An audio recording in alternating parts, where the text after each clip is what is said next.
Bismillahirrahmanirrahim. Assalamualaikum warahmatullahi wabarakatuh. Alhamdulillahi rabbil alamin. Assalatu wassalamu ala asyrafil anbiya wal mursalin.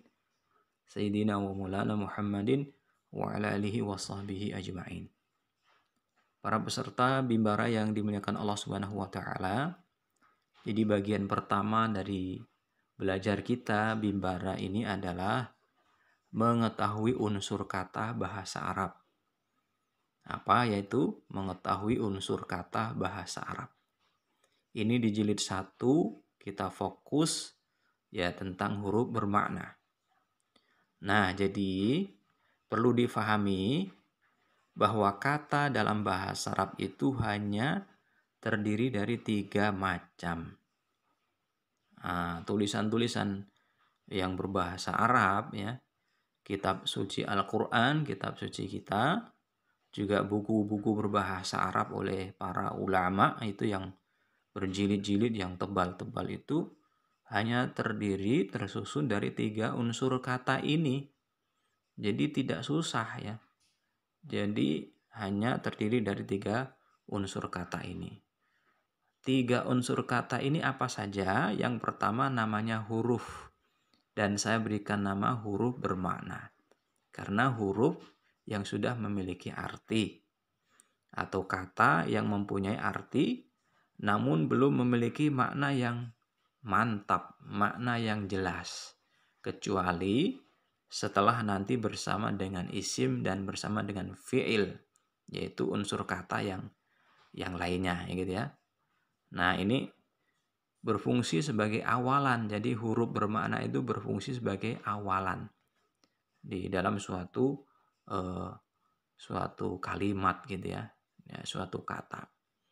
Nah, jadi dalam suatu kata dia mengawali dalam suatu kalimat, dia juga berada di di awal kata.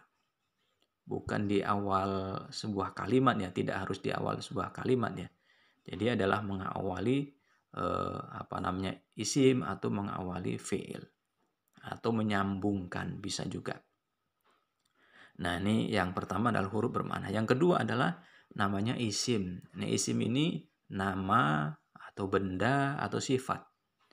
Jadi setiap kata yang sudah memiliki makna yang menunjukkan atas manusia, menunjukkan atas suatu hewan, tumbuhan, benda mati, ya, tempat, kemudian zaman, waktu, sifat yang alami. Sifat alami itu apa? Manis, ya. Kemudian cantik, indah, dan makna tertentu yang terlepas dari waktu. Jadi tidak ada ikatan waktu. Ini disebut dengan isim, ya. Nah, ini yang kedua. Yang ketiga itu namanya adalah fi'il. Nah, fi'il ini kata kerja.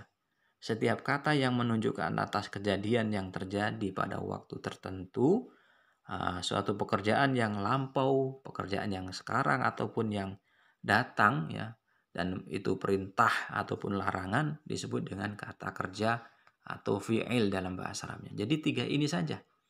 Yang unsur kata dalam bahasa Arab itu kalau tidak huruf ya isim, kalau tidak isim ya fi'il begitu. Nah, contohnya yang huruf itu apa? Fi. Ya, fi itu artinya di dalam. Yang isim apa contohnya? Masjid lah gitu ya. Jadi masjid itu kan nama, benda. Kalau pekerjaan usolli, saya sholat. Ya. Kalau disambungkan, nah usolli fil masjid, saya sholat di dalam masjid. Kalau hanya fi saja apa? Nih, di dalam tapi tidak begitu jelas maknanya. Nah, jadi 3 unsur kata ini para peserta yang berbahagia yang menyusun sebuah kalimat di dalam bahasa Arab. Ya.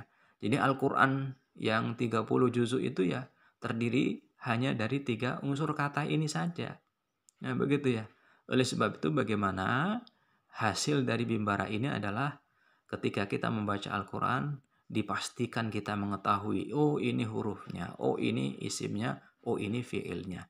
Sehingga bacaan Al-Quran ini semakin bermakna, ya. Semakin hari akan semakin berkualitas. Tidak hanya sekedar membaca, tapi kita mengetahui, oh ini hurufnya. Karena huruf itu tidak akan berubah sampai hari kiamat. Ya kan? Begitu. Juga isim-isimnya tidak akan berubah. juga fiil-fiilnya tidak akan berubah. Namun kalau kita tidak ada peningkatan kualitas mengetahuinya, maka selamanya kita tidak akan bertambah nilainya ya di dalam membaca Al-Qur'an. Nah, itu ya. Nah, termasuk contohnya kita buka kalau di buku ya panduan itu halaman 2. Di sana ada contoh dari surat Al-Baqarah ayat 1 sampai 5 ya. Ayat 1 sampai 5. A'udzu billahi minasyaitonir rajim. Bismillahirrahmanirrahim. Ayat yang pertama adalah alif lam mim. Itu huruf. Potongan-potongan huruf ya. Tapi bukan huruf bermakna, itu huruf muqatta'ah. Potongan-potongan huruf dari huruf hijaiyah. Selanjutnya kita ingin mengetahui ya ayat yang kedua isim fiil hurufnya. Dzalika itu adalah isim, al-kitabu isim, la huruf, roiba isim. Fihi, fi itu terdiri dari dua kata. Fi huruf, hi isim. Hudan itu adalah isim. Lil muttaqina itu terdiri dari dua kata. Li dan al-muttaqin. Li-nya huruf, al-muttaqina isim. Alladzina isim. Yu'minuna fi'il. Bil goibi. Bi-nya huruf, al-goibinya isim. Wa yuqimuna. Wa-nya huruf, yuqimuna fi'il. As-salata isim. Wa mimma. Wa-nya huruf. Mimma itu terdiri dari dua kata. Yaitu min dan ma. Minnya include di dalamnya. Min itu hurufnya dan ma-nya adalah isim.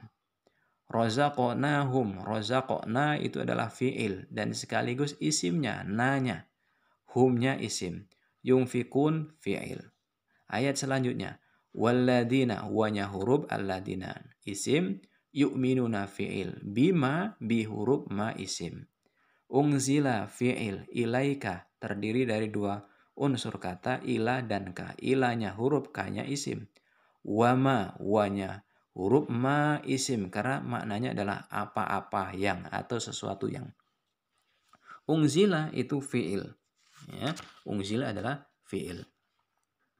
Min qablika, minnya adalah huruf, qablika itu dua unsur kata, qabli dan ka. Qablinya isim, ka-nya isim. Wabil akhirati itu tiga kata. Wa huruf, bi huruf, al akhirati isim. Hum adalah isim. Yuqinun fi'il. Ayat selanjutnya, ayat yang terakhir, ulaika isim. Ala huruf. Hudan isim. Min huruf. Rabbihim ada dua unsur kata, Rabbi isim dan him isim. Kalau yang belum tahu nanti dikirain satu kata, ya kan? Wa ulaika, wa-nya huruf, ulaika adalah isim. Humu adalah atau hum itu isim, al-muflihuna isim. Nah, itu hanya terdiri dari ya huruf, isim, fiil, huruf. Ingin saya tegaskan kembali bahwasanya unsur kata dalam bahasa Arab itu hanyalah tiga jenis ini saja ya, dan secara detail nanti akan kita pelajari di buku jilid 1 ini ya yang khusus tentang huruf-huruf bermakna. Nah, bagaimana kita mengetahui itu huruf, mengetahui itu isim, fiil. Nah, inilah metode Bimbara ini. Ya, metode Bimbara ini yang fokus kepada itu semuanya dan fokus lebih utama lagi pada Al-Qur'an. Jadi kita memahami bahasa Arab sekaligus kita mendapatkan pahala yang banyak karena kita banyak berinteraksi dengan Al-Qur'an. Nah, ini demikian pertemuan kita yang perdana ini atau pertama ya. Kalau perdana kemarin sudah kita sampaikan terkait dengan metode Bimbara, nama dan pembelajarannya ya. Baik, terima kasih banyak. Ada kurangnya mohon maaf. Aku qouli hada astaghfirullah li wa lakum min kulli dzambin azim. Allah muwaffiq ila aqwamit thoriq. Assalamualaikum warahmatullahi wabarakatuh.